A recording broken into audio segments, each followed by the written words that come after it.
Welcome, everybody, again. Um, it's been wonderful to uh, have every night Facebook Live. Somehow seems like probably um coming back from the big event, coming back to the hotel room, seems like a routine to teach a class or something like that. I don't know. That's not a routine I have, but I'm feeling a little bit bad for Alex that I am doing it, but he's being with his wife and friends that cannot go out for dinner and have fun. So just have to do this.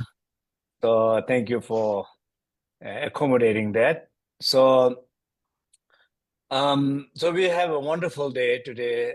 I think full day, very rich day, very joyful day. Also a lot of chaos, like a lot of people, movement. And you don't know what's happening, when is something's going to happen, where we should go, and all those things. A big, yeah, big thing. So it was so beautiful, and I had a wonderful morning. I got up, I had a wonderful thought of, okay, this might be nice to get an interview from everybody, a minute. Why this day is important for you. So I started in a taxi ride with the two monks that I were riding a taxi to until many people. So when I came back this evening, I just began to edit it all up together, 2 hours to put something together. I have some nice surprise tomorrow. So it was really, really beautiful. Personally, I met many people who have 30 years, 35, 40 years that I've known, grown up, childhood friends that never met again. And also to see all the prayers, all the people coming from far away with the dedicated, with a lot of amazing offerings, the huge mandalas, and just beautiful. So clearly, many people express that it's only one time in a life experiences like this. Um, the most precious person in your life turned 100 years and amazing successful journey of his own practice, his own life, and guiding thousands of people all around the world. So, and we definitely, you should not miss.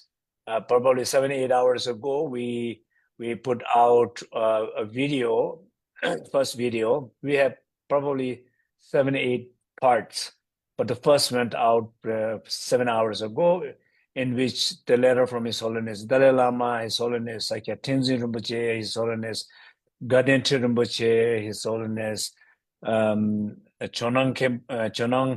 Jalsap, and His Holiness Dai Siddhu Rinpoche, and His Holiness Ramjan Rinpoche, and so on and so on. So many more coming. So please do not miss, and do please share with other people. So that's all. So I will turn to Alex for this evening's uh, talk. Thank you, And of Rinpoche. course, welcome Marcy and Michael. We have done this one time, long time ago, but I'm very looking forward tonight. Yes. So before I introduce Michael and Marcy, I just want to reiterate how special it is to be here and also to be here, Rinpoche. So I'm really happy to be here at night, also in the hotel, even though I'm struggling with what room I can be that has Wi-Fi and so forth, as we know. But all is great, and great to see you, Marcy. Great to see you, Mike. And so for those of you who don't know, we are going to be talking about the science and practice of compassion. And it's really part of a program, again, a program that started as a brainchild of Tenzin Rinpoche. It's called The Three Doors, and that's body, speech, and mind. And in a way, a program that the idea is to bring it to everyone. You don't have to be Buddhist, you don't have to be Bumpo. It's not about religion, it's about how these tools can transform your life through these contemplative practices of body, speech, and mind. So I'll first introduce Marcy, one of the senior teachers who I know for many, many, many, many years.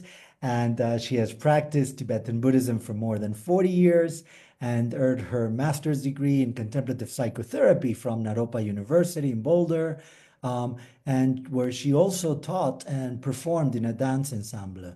She has a private therapy practice in more Pennsylvania. Actually, now she moved to Santa Fe, New Mexico. So I guess this is an old bio. And she's been a senior student of Rinpoche for many years. And she has worked in collaboration with Rinpoche for many of his books, particularly Tibetan Sound Healing, Awakening the Sacred Body, and Awakening the Luminous Mind, which are in a way these three books that are based for the Three Doors.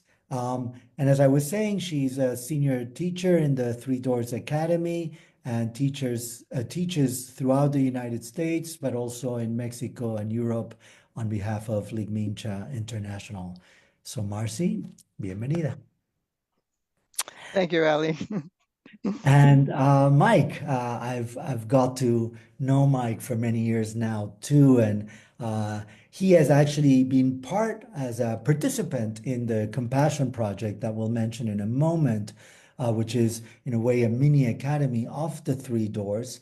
But he's also an associate professor at Westchester University in Pennsylvania in the Department of Psychology and an assistant professor at the University of Pennsylvania. And he's basically coordinating research focusing on PTSD and substance use disorders, and uses functional brain imaging to understand how the underlying neural substrates of these phenomena change in response to mindfulness-based interventions or other based interventions like the Three Doors. He's a licensed clinical psychologist, and in his practice, he draws from evidence-based approaches and psychodynamic theory to treat various psychiatric disorders. He teaches mindfulness in group and individual formats, particularly in the use for PTSD and depression, as well as recovery from different kinds of addiction. So, Michael, welcome again. So, where do we start? I think we should start with what is the Three Doors? I imagine some of our audience knows what is the Three Doors, but many don't. So Marcy, as a co-senior teacher, I'm going to ask you to start saying a little bit about that. Okay, so on a very practical level, we have a body as a human being, we have our voice, we have speech, and we have our mind. And these are ways that we can either go crazy and leave ourselves and get all involved in life in a way that finds us more confused, or we can collect ourselves and use the Three Doors as an opportunity to be connected, to be present, to be open-hearted, to be creative, spontaneous, joyful beings. We can fulfill our lives through our relation to the Three Doors, or we can waste our lives or feel that we're wasting our lives, you know what I mean? So we have practices in this. The Bön tradition is so rich with practice to support people to find their way to their authentic nature. But as we know, in any tradition, it develops cultural qualities and expressions that then might, to someone else, exclude them, or they may not feel or recognize that there's good water here, and every human being needs water to be alive and to flourish. So the Three Doors brings the heart of the practice, the essence of the practices, to make them available to someone who may have another belief system but could still benefit, because these practices are not predicated on needing to believe. We don't come together assuming we believe the same thing. We're coming together with an interest to have a direct experience of being, a direct experience of being kind and open-hearted, and recognizing that the problems that exist are never as solid as they appear. There's always an opportunity in openness for problem solving, for creative solutions, for movements of the heart. So we're really focusing on how to be fully embodied, fully present, and recognize these movements of heart that are spontaneous, kind, and benefit you and benefit others. So that was our first impulse to create this program, was to work with people who already had some inclination towards meditation. Many of the people in our first program had received the 8-week mindfulness course, for instance, which is very popular in the United States. Some of them were teaching mindfulness. I was a teacher of mindfulness. My husband was a teacher of mindfulness, Gabriel, and some of the members in our program. And most of them were in service organizations, meaning they wanted to benefit other people. And most of us would have agreed, kind of burnt out, kind of lacking the ability to really nurture your own being when you're doing acts of service. So we thought, let's bring it as a gift. The first Compassion Project was a gift. It was free. Please come and let's work together over a 9-month period and explore these practices. And that's what we did. The room was the room we had. We could only fit 28 people. So that's who we had. We had 28 people who made a commitment. And Mike was one of those people. And amazingly, was a scientist who studied things such as this. And so he agreed to create a study to see how efficacious is this, how beneficial are these practices. So in a way, you could say we were inviting people who were already inclined to practice. Can we deepen our practice? Can we explore what happens when we add these beautiful practices that work with movement, that work with breath more specifically, that work with sound? And can this bring some nurturing to oneself and the capacity then to be available to others? That's our aspiration. So Thank you, Marcy. And Mike, before I ask you from your role as researcher, I wanted to ask you as a role as a psychologist and human being that decided to enter the 3 doors.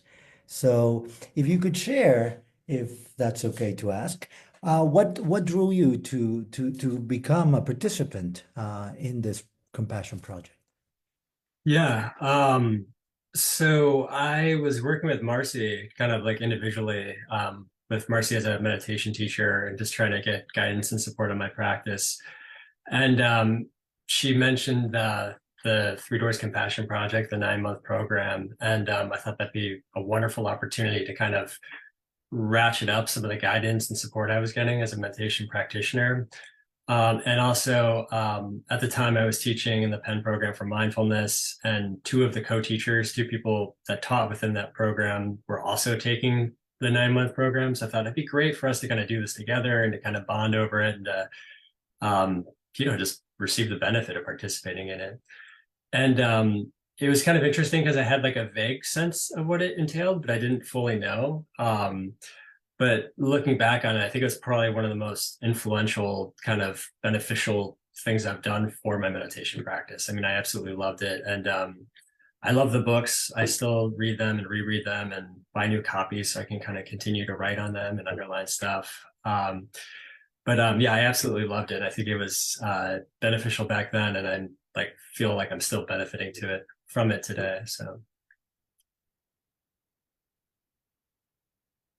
Oh, are you muted, Ollie? I was, thank you.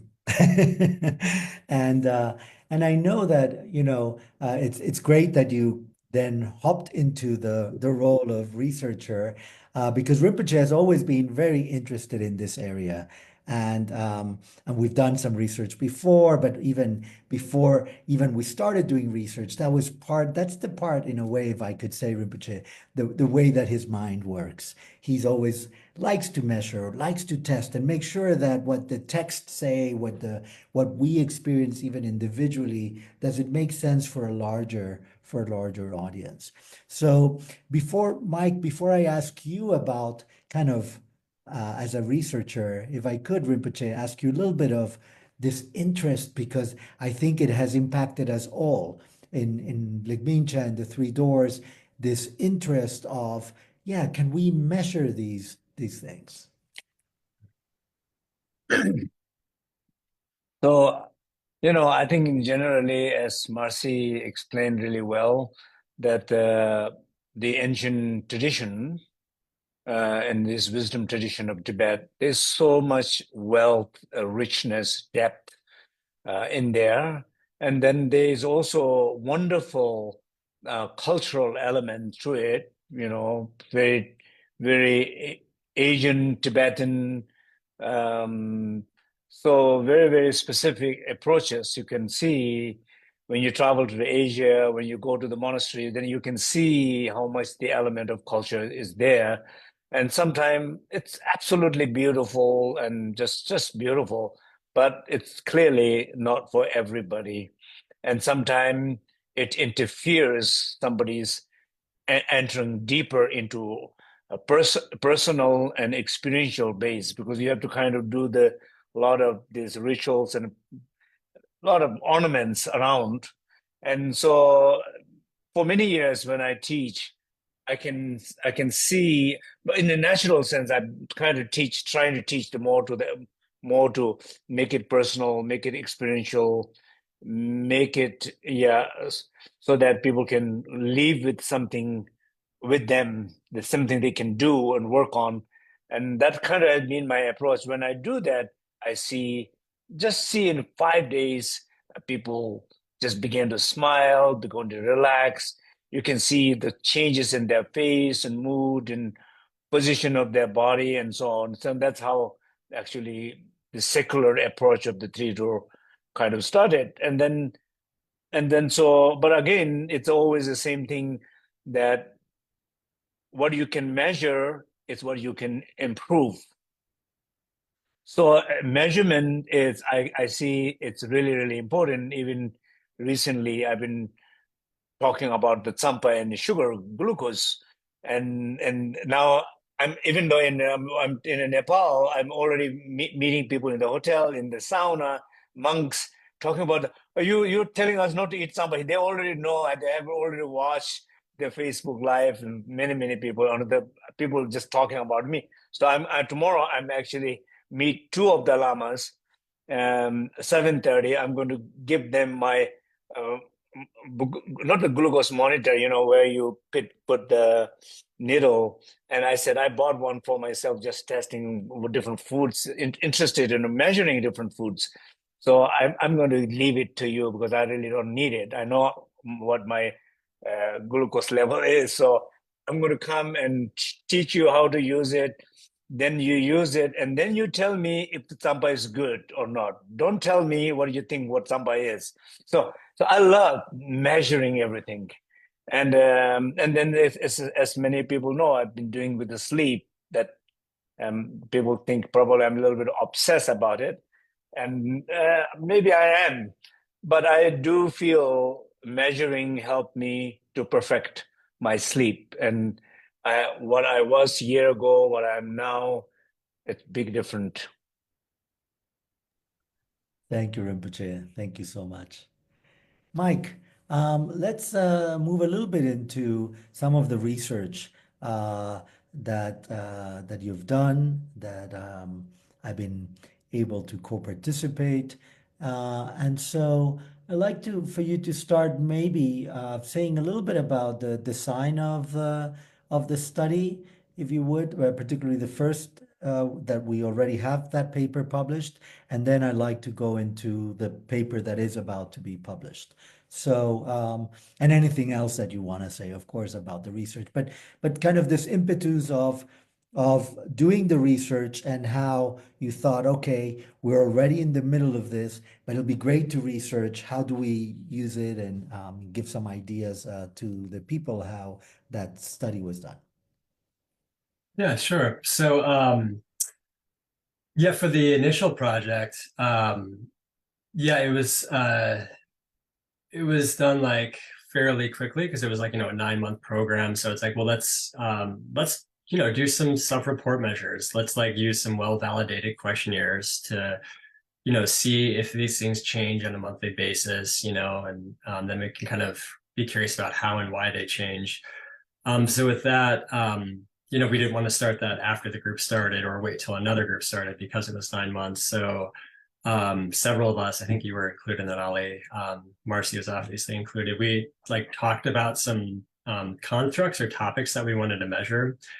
And so we had a number of measurements and just had folks in that initial 3 Doors group complete measures once a month. And it started before they started the program. And they completed self-report measures, the same kind of battery of assessments or the same kind of like series of questionnaires. They completed those questionnaires every month throughout the duration of the program. And then they also completed them 3 months after the program was done, 6 months, and 9 months after the program was done, just to see how things change over time from being involved in the program, and then to see if those changes kind of persisted after they finished it. So we also recorded meditation, like how often are you meditating, about how many minutes are you meditating, which was interesting too. And yeah, that first paper, which was published in 2021 and is freely available on a couple of websites through like Mincha and 3 Doors. So self-promotion there, you can read it for free.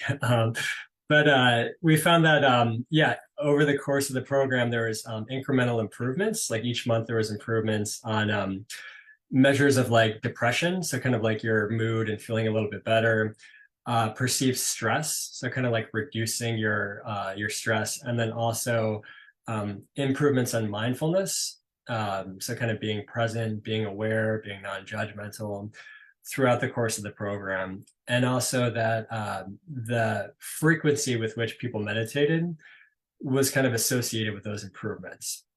So more so than like the overall duration of time, but that the frequency really kind of facilitated those improvements or those gains that we're seeing. So I thought that was really exciting. It was really interesting. It wasn't like methodologically rigorous. It was kind of like, let's just kind of, these people are participating. Let's see how it's going. We didn't have a control group, but it was exciting. It was cool. All of my work up to that point was looking at more secularized, kind of popularized mindfulness interventions like mindfulness-based stress reduction, mindfulness-based relapse prevention, which are fantastic approaches. I think they're great. They're well packaged. They can be delivered like with relative ease to some extent. So this project was exciting because it really kind of went back to some traditional Tibetan mind-body practices, which is something that's not been really well studied or investigated. So I think this work, along with a lot of the work that you've done, Ali, kind of is putting the spotlight on some traditional practices, which again, it's not very well studied. Usually we're looking at these more like contemporary packagings of mindfulness meditation. So that was really exciting. We published that. And then just through continuing correspondence with some of the staff at like Mincha and 3 Doors and with Marcy and Gabriel, I know they were transitioning to offering it online. And I thought that'd be great to look at that too, just because it's interesting how things translate when you're in person in a room, especially like the song loom, like the warrior syllables, and like kind of being in the room where that kind of atmosphere is created through all those sounds. There's definitely an experience there. So just kind of being curious, like how well do these things translate when they're delivered online? When it's like an online forum, like the benefit is you can reach a much wider audience, like you don't have to physically go to a space. You can kind of plug in and connect and participate from anywhere in the world. And that was kind of cool too, because it was an international audience. But we kind of replicated some of the stuff at the first study, but then kind of thought a little bit more carefully about like, what are some other interesting questions and questionnaires that we can ask?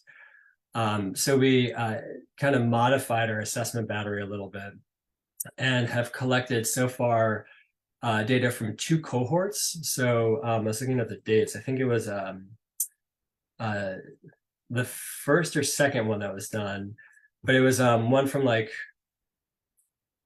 well, I'll find it, but it was a few years ago. We did the first one and completed that data collection. And then we did the next cohort whenever that started. And then we're currently collecting data from a third cohort that's, I think, on month 4 or 5 right now. And it's the same general kind of framework where we have people complete this assessment battery before they start, and then once a month, kind of throughout the 9-month program, just to see how things are changing.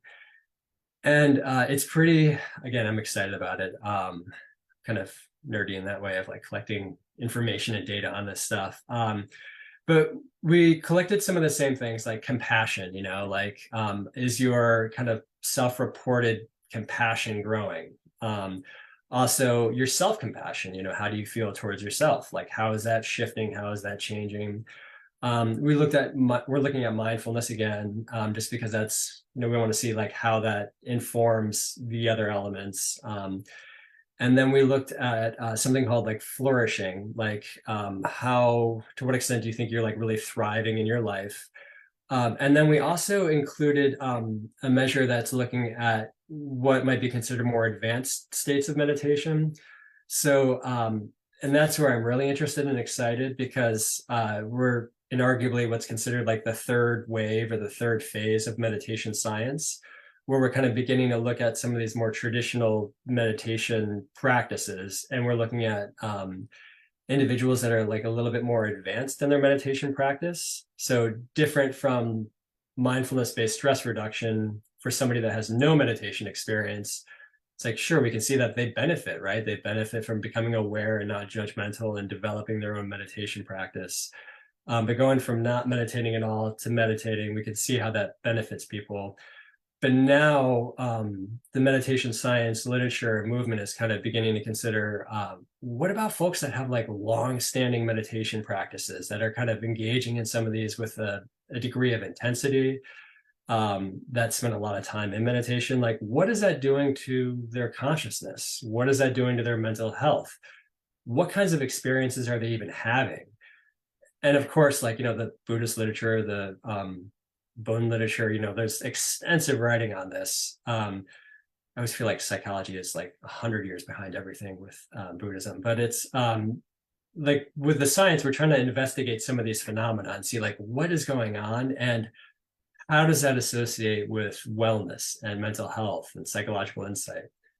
So that's a long-winded way of saying one of the additional questionnaires that we're looking at, it's called the non-dual awareness scale. So it's kind of an assessment of kind of de-reifying a sense of self, not having this kind of self-other dichotomy, and kind of almost being aware of awareness. And it's a well-validated questionnaire on something that's really hard to define or to kind of explain.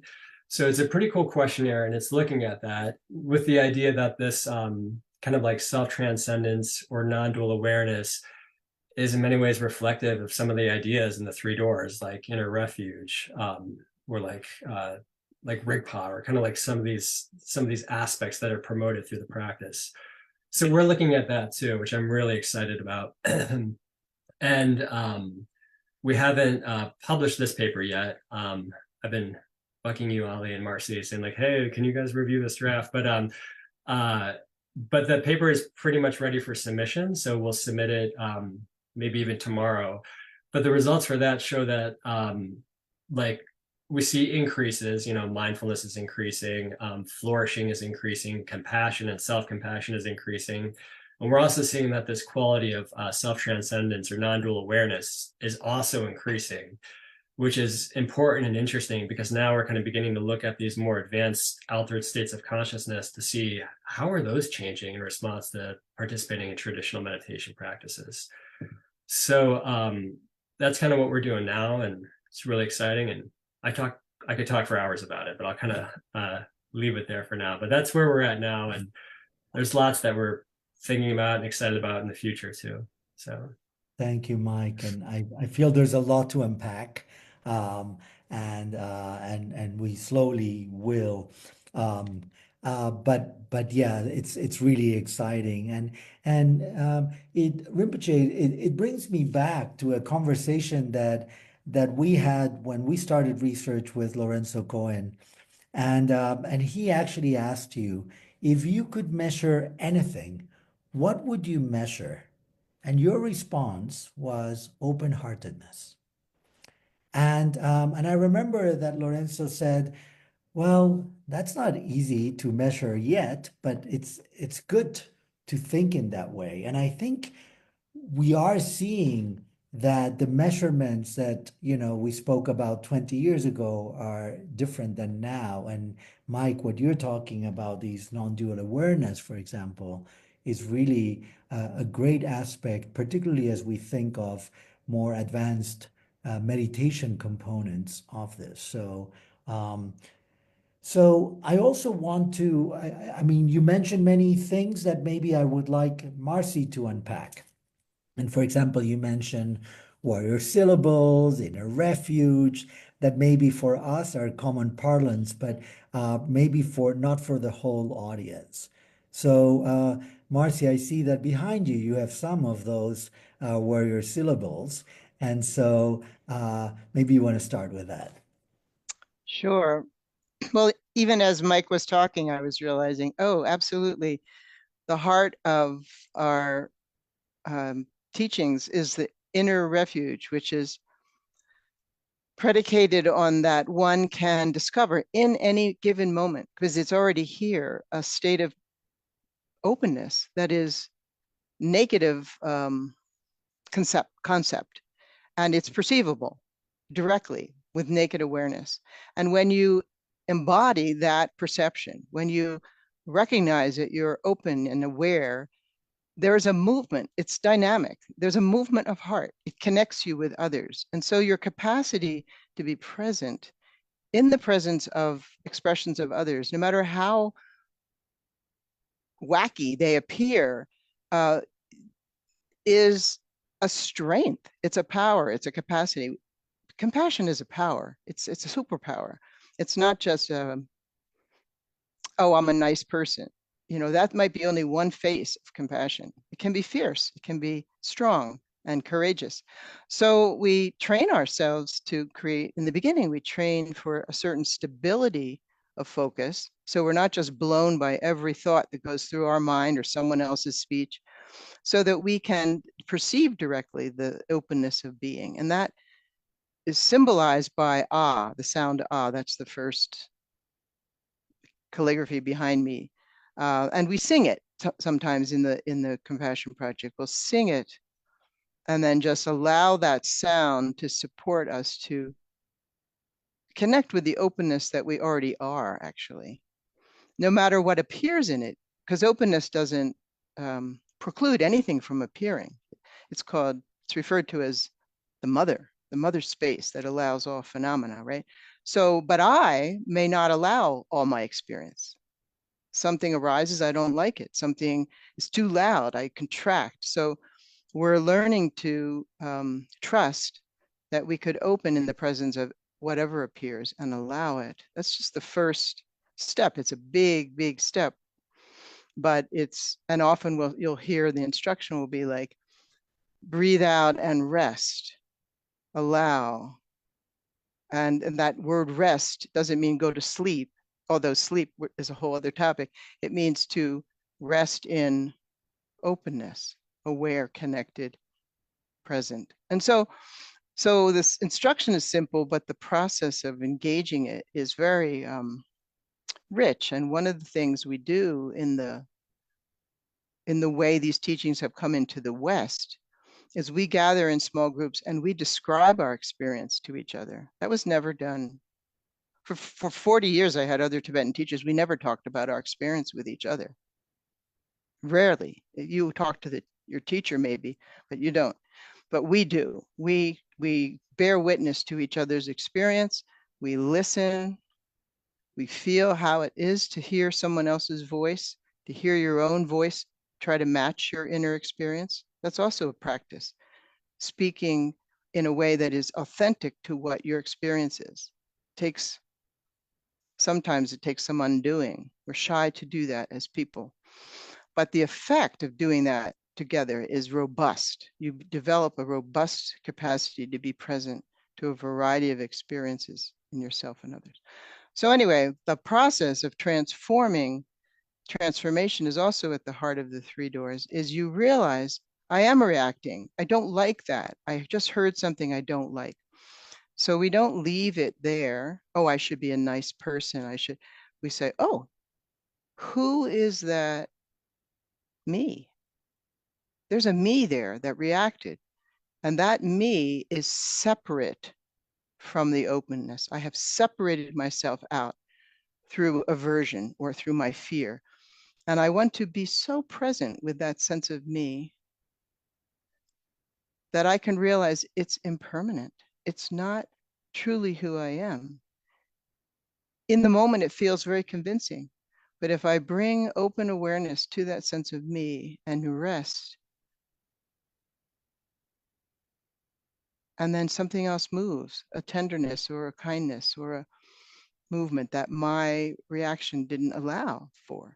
So it's a very personal process. And yet, when you gather with others and are doing it together and learning from each other, it can go very quickly because of our willingness to, because we just know it's necessary.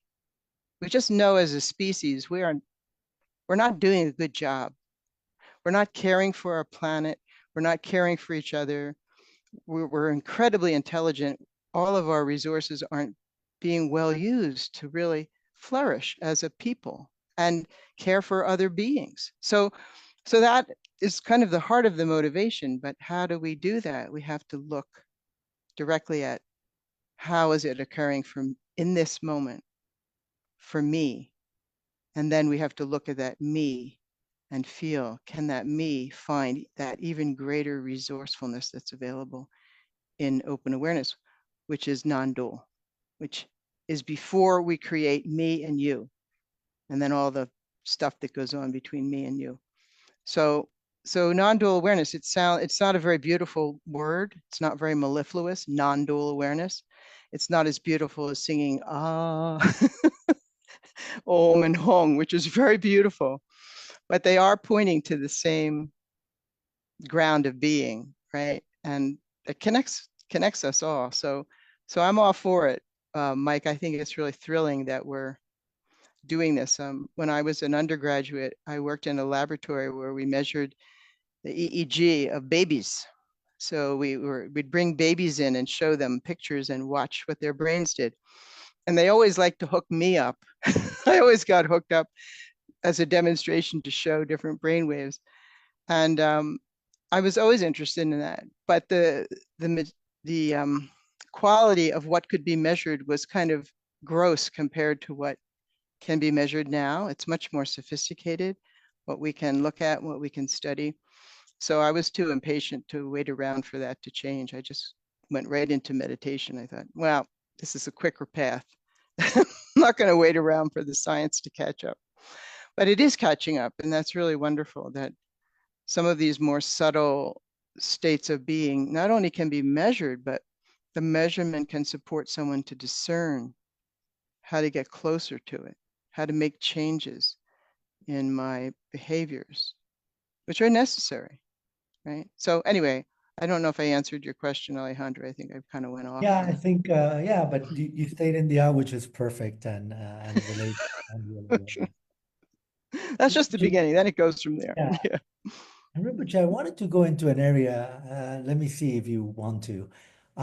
So my thought is, as Marcy was saying, you know, with these practices, with this way, I mean, the practices in a way are the same, right? These warrior syllables come from the Bön tradition, they're there. Now, the way that you started experiencing them as you became a teacher in the West, and you experienced how we were reacting and maybe different than what you saw in your peers, as you said, different cultural context and so forth. What I've seen, and maybe maybe you can say more about this if this is right, but that you have also brought this back to your peers, to the people that were in the monastery with you, that maybe some of them are now teaching in the West as well, and understanding this way of bringing the practice as well.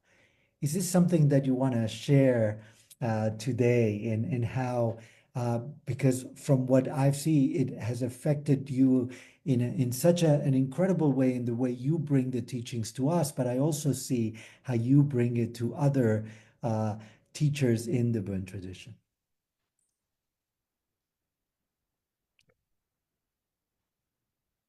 So I don't know. It seems like the way I have evolved, it seems like a very kind of natural way. I never tried to do anything different. I remember very clearly my first year in 1991 at Rice University, Michael Fisher, who was the cultural anthropologist there, he was interviewing me, and he wanted to interview me, and I said, okay, you can interview me as long as on a condition that you underline everything that you think is interesting what I'm saying. So I know what you're interested in me. So you want to know me, I wanted to know you. And knowing you will be seeing what you underline about me. So that was our deal. And so somehow I felt always is good to know ways other people know, ways other people know you. It's always more interesting to know what you don't know and what you don't want to know, what you are completely blocked to know, or something that you see all the time in different cultures. Like just sometimes cultural barriers are exactly that. Sometimes there's a personal barrier, sometimes a cultural barrier. One culture will say, no, absolutely no, you cannot do that, or I cannot do that. But I've been always lucky enough that I don't feel, even simple as when I disrobe myself, I never felt like I have to ask anybody's permission. I know many people will not like it. My teacher might not like it. My mom might not like it. But this is who I am, and I did not feel like it needed permission from anybody to do anything. And I think probably they were happy with everything I did without the permission. If I listened to their permission, they won't be probably not happy as today. So I have some sense of more intuition there.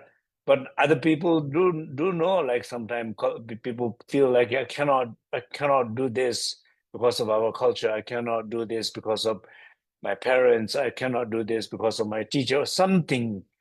The barriers, basically those barriers are opening up to something, a bigger expansion of a cultural self-exploration, science, measurement, believing in something to change that you are a lifetime tsampa eater, but you can give up tsampa and love salad.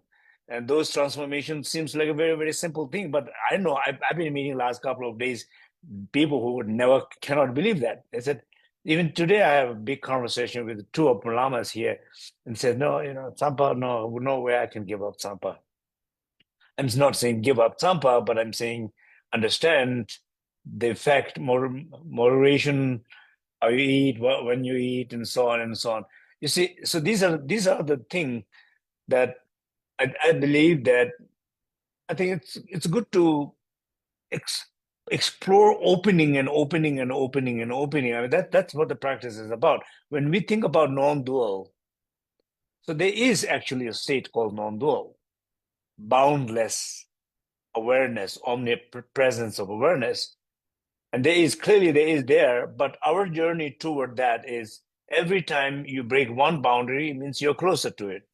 It could be cultural, it could be personal, it could be your, I don't know, physical condition, it could be mental condition, emotional condition, it could be cultural condition, it could be belief. But every time you break one, but in a healthier way, breaking one, what I mean by healthier means you're not hurting anybody, but you are maybe going through some challenges, but in the outcome of that is you feel more free, you see more, you feel more, you expand more, your opportunity to discover yourself and your conditions more. And that I think that's the journey of the practice. Thank you, Rinpoche, and thank you for sharing in this way. Mike, I want to go into something that I find some similarity and again, without breaking any confidentiality. Um, but you know, you were in the Compassion Project, you were a group of professionals that, in a way, you are the ones that heal others, right? That you are the ones that bring this kind of practices or with other tools, but particularly in mental health and so forth. But now you were all part of this group. How was that opening up that Rinpoche is saying, you know, within him and the culture and, you know, in a way, the culture, if you would, of the medical, the psychologist, there's also a culture that is like, no, I'm not sharing my part, right? How was that? How did you feel that process that through what we're doing in the three doors opens up in a positive way? Yeah. So I guess two things come to my mind. One is like I know it's always easy for me to get in this like task doing mode where it's like I've got to just, go, go, go. And especially with like three kids and basketball practice and soccer practice. So I think of like contemplative practice as almost like a process of remembering for me. Like remember like, oh wait a minute, I'm not just like a doing like machine. So I think it really reinforced like a general sense of presence for me and kind of like a remembering or reminding of like, it's not about did you get to soccer practice on time, like that's like, meaningless. It's irrelevant, it's about so much more like presence and opening and like being available to what's here and now. So I think it really reinforced that for me, and that translates to like clinical activities, research activities. I don't think I ever really had a challenge with this, but I know some peers, it's like not seeing this person that you're meeting with in a mental health care context as just like, all right, I've got to meet with you and then move on, but seeing this as like, this is a legitimate like opportunity for openness, for connection, for care. That wasn't so much a challenge for me, but I think it just all the more reinforced, that kind of position or orientation of being present, being open. And I think it kind of like, I don't know, deepened the well, kind of broadened out the well a little bit as far as like the reservoir of, I don't even know what you would call it. Maybe like kind of like letting go a lot of my self-ego-ish stuff and kind of deepening the well of that. This is where the measurement in the language is always, challenging, but like deepening the well of that reservoir of like nourishment or presence or I don't know. I think Marcy and Ollie, you probably know what I'm saying, but kind of it like helps to have more of that for me. So I think that's how it affected me personally. Yeah, and I suspect there's some similar changes for the other people that I knew that were doing it. Wonderful. So can I ask a question here? Yeah, so this is a question for Michael. So have you ever thought about expanding your measurement beyond self-reporting of how they're feeling, how they're perceiving, like measuring, I don't know, like their stress level or measuring their sleep, measuring, I mean, I don't know if you can think about like even like one device like this, you Mm-hmm. know, this does, I mean, I'm not saying this measurement is 100% accurate, but it gives some good ideas of sense of, so you, how many times you wake up or how long you slept or how deep sleep you have you REM sleep you have, or Yeah. how your breathing is, how your heartbeat, is slowing down, your breathing rate is fewer, or I don't know, anything like blood work or stress test or anything. Yeah, I love that question. I think that's a really important question. One, because I mean, I kind of just demonstrated this, but like the self-report questionnaires and a lot of the language that we use is just so inadequate. It's like, please rate your non-dual awareness on a scale of 1 to 10. It's like, oh, I was really non-dual. Like a lot of it doesn't make sense. It's good. It's like there's some of these questionnaires that are really good for what they do, but there's always going to be kind of like a barrier as far as like capturing the essence of that. So to kind of get to your point, one additional consideration is like we want to move more towards like kind of qualitative narrative interviewing where people just can write freely about like what was your experience like, not limiting the response of indicate 1 to 10, but just write freely, like what was this like for you? And I think that can kind of help to give a greater sense of richness to people's experience and what it was like.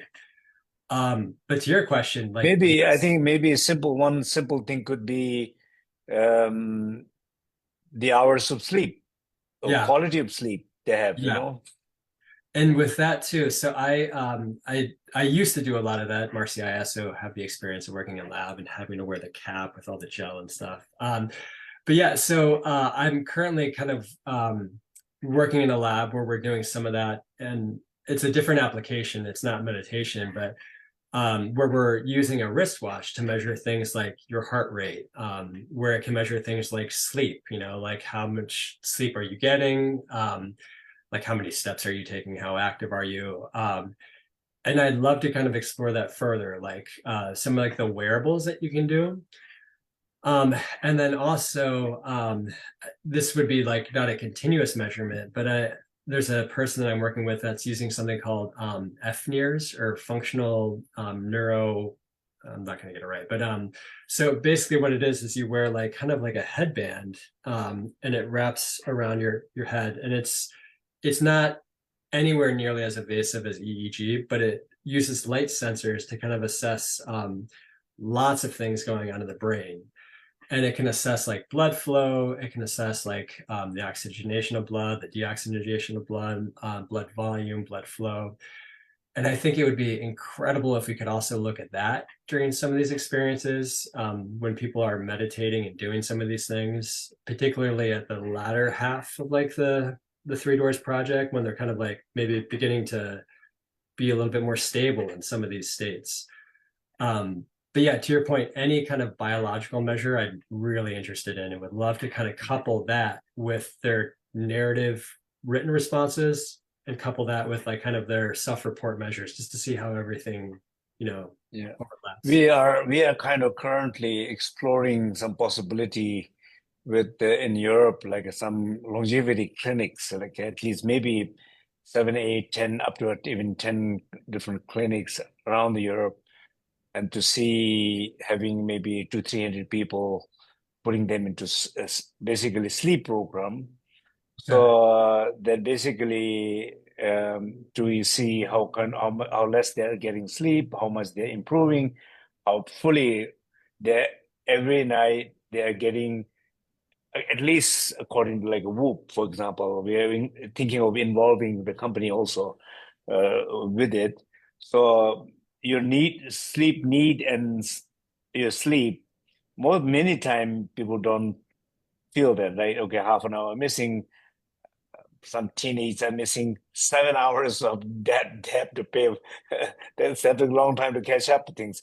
So we are thinking to do that only on sleep to see how many biological benefit, like Dean Ornish saying, moderation, exercise, diet, love more, stress less, and just lifestyle medicine, simply a lifestyle medicine, reversing or reversing heart disease and prostate cancer and breast cancer and Alzheimer's and so many things, like this is what, and I'm sure you're familiar with Dean Ornish's work, the doctor, so he's a cardiologist.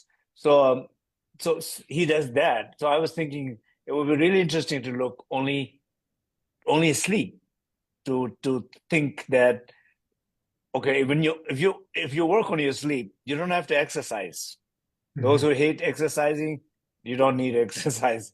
Those who hate somebody telling you not to eat what they love to eat. It's not about that either. It's not about eating or not eating anything, or socializing if don't like social.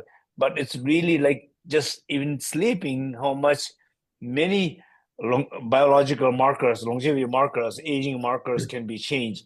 So this is our interest. So something like that, I think, in a compassion project could be interesting also.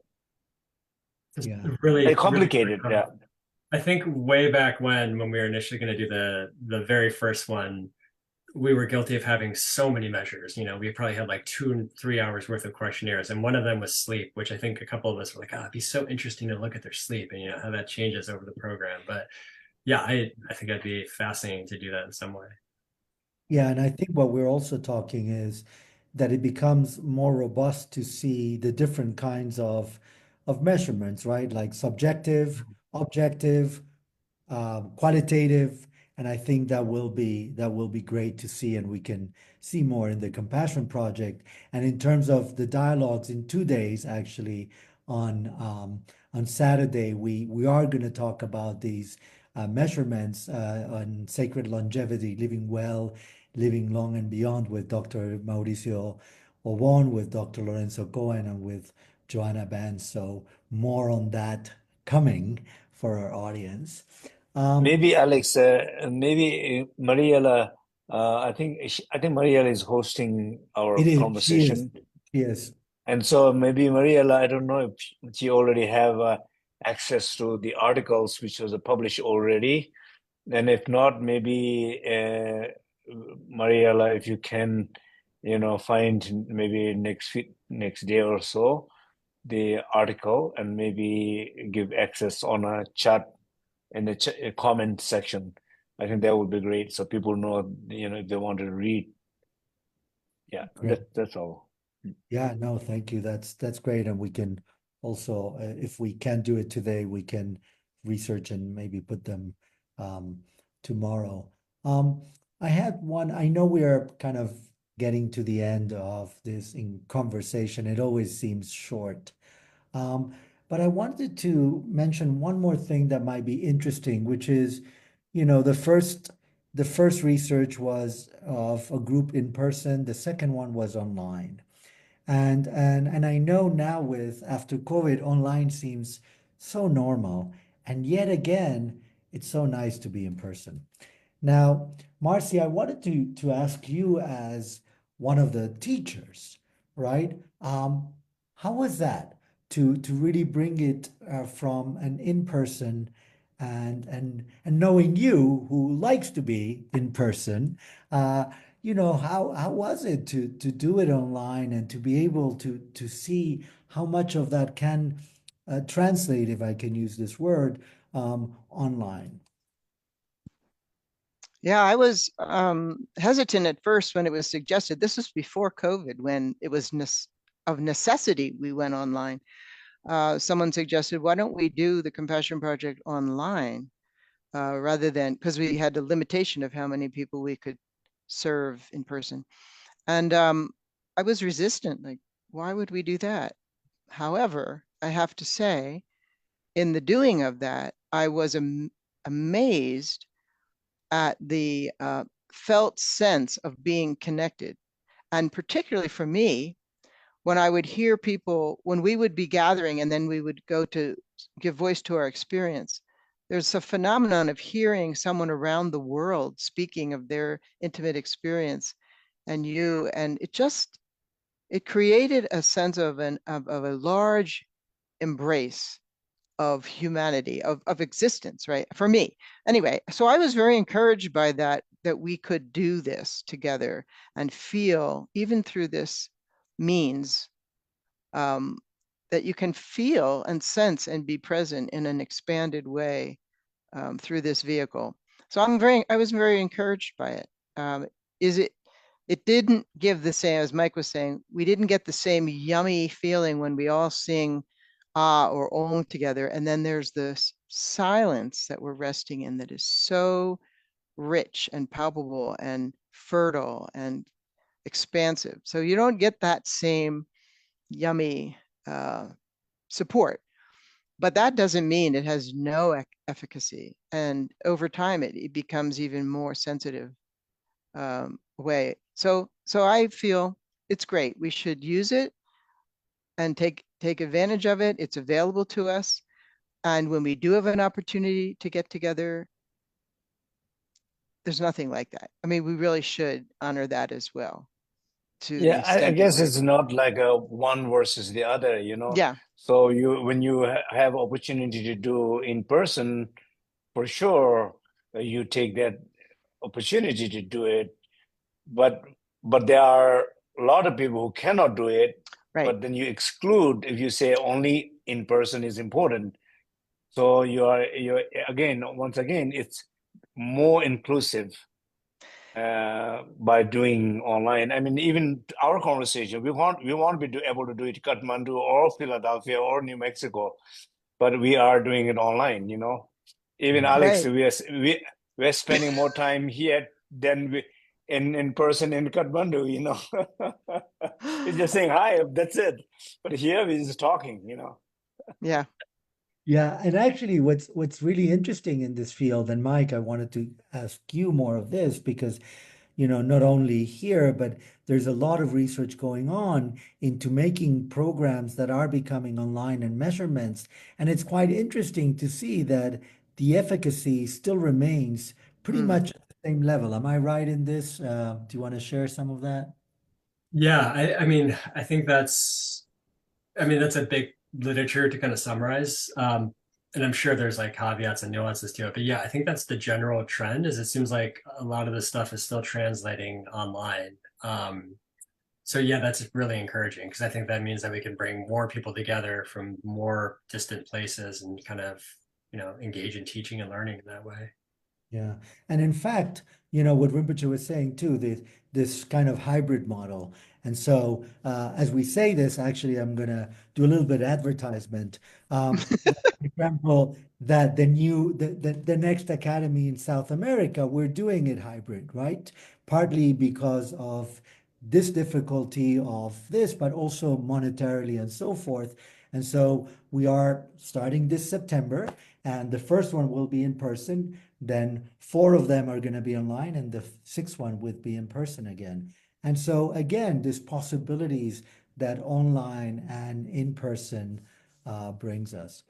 So as to close, I'll say a couple of things in a moment, but I wanted to each of you, if there was anything else that you wanted to share before we close, and I know we could keep on talking for a long time, but I also know that Rinpoche needs to go to bed in 10 minutes. So, so, anyways, yeah, Marcy. I just wanted to share that part of the evolution of the Three Doors as a program was not only to gather together and practice, but we train people to share the practice with others. And then further than that, we train them to teach. So sharing and then teaching. There's a lot of support for that. And it's deepened, the sharing of the practice deepens one's own personal practice. That's what we've found in the groups that have gone on to do that. That's only one way to serve or benefit others, because that's one of our motivations in liberating my own being. May I benefit others. That's at the core of our practice. And that's one way that we do it. And it seems to be really beautiful and heartfelt. So I just wanted to mention that we have a very long view of, like, anyone can come in, dip their toe in for whatever they want, but for some, it's like a lifelong endeavor, and there's support for that. Relationships develop, friendships develop, and that's a very strong factor in our community, in the evolution of our community. So I just wanted to say that. Yeah, and that's a big part of the Three Doors. And I should mention for people that if you want to know more, it's the number 3doors.org. And that there is this community building, right? This aspect, like what we were saying yesterday in the dialogue about community building, this aspect of sharing, of having this space that allows, not only because we're there for a week, but we're there for to, in this case, for 9 months in the Three Doors Academy for 2.5 years, where continuously the same group opens and shares and contributes to the growth and the flourishing of each other. Yes, and we annoy each other and we learn how to go beyond that. Something that you might not have perfected in your family of origin, you have a chance to revisit and to really open beyond those challenges. So, so I love it. I would just say there's a lot of ways to dip your toe in or to enter. Everyone is welcome, and we're continuing to evolve to support everyone. So feel welcomed. Thank you. Mike, anything else that you want to share before we close? No, I'm just really grateful to be able to play some role in this, whole enterprise. I think it's so cool. It's interesting. I think it's beneficial, and I don't know. I'm just really excited and feel really fortunate to be able to kind of participate and affiliate with this endeavor. So thank you for that. Thank you. We feel fortunate that you have joined as well. So thank you. Rinpoche, any last words? Yeah, so I think maybe add something what Marcy said, that we have trained hundreds of people in Three Door, and many of these people also are social workers, therapists, doctors, and professionals, but they bring the deep wisdom knowledge into their work and expand their work through these principles. And they also are artists and musicians and doctors and healers and therapists and so on. So I think visiting Three Door website, threedoor.org, right? That threedoor.org. Yeah, threedoor. Maria, I'm sure she's going to give you a lot of information to there. And so you visiting there, and then you will see some other Sangha members and people who have trained also. They're doing different things in different countries, in different cities. So I would strongly recommend to kind of dive into those information if you're interested. That's all. Thank you. Thank you, Rinpoche, and thank you for training us to be able to train others as well, and for actually writing that beautiful poem, as Marcy was saying, that ends with, in liberating my own being, may I benefit others, which is really at the core. So before we leave, I wanted to mention that tomorrow, Rinpoche will be at the same time, 8 a.m. New York time. Rinpoche will be leading talk and practice on the power of awareness, transforming habits and identities. Actually, Alex, sorry to interrupt you. So I think you need a break. You're having a break tomorrow. I'm going to take a break too. So tomorrow I have 30, 40 years and not seen people. They're here. My family also, which I have not spent any time with them. Usually everybody wanted to get together a little bit in the evening. I said not too late, but at least in the evening, because during the daytime they're programmed. So I asked Polly to cancel it. Postpone it. So tomorrow we are not going to have any Facebook. If that's the schedule for tomorrow, right? Tomorrow is my schedule. Yeah.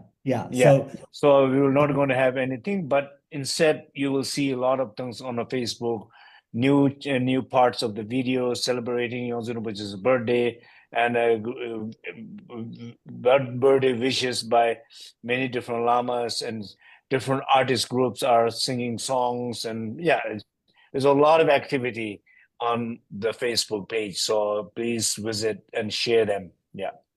So you do it at your own time. You can have and so enjoy all that, and we have a night free, which is great. Thank you. And then the next day, on Saturday, we're gonna have Sacred Longevity, Living Well, Living Long, and Beyond, and with Joanna Benz, with Dr. Mauricio Won, and with Dr. Lorenzo Cohen, and of course with Rinpoche, and I'll be hosting. So again, thank you, Rinpoche. Thank you, Marcy. Thank you. Thank you, Mariela on the chat. Thank you, Eric on the host, and Polly of helping so much. And may everyone have, wherever you are, a good day, good night, good afternoon. Take Bye. Thank care. you. Thank you, everyone. Thank you. Thank you.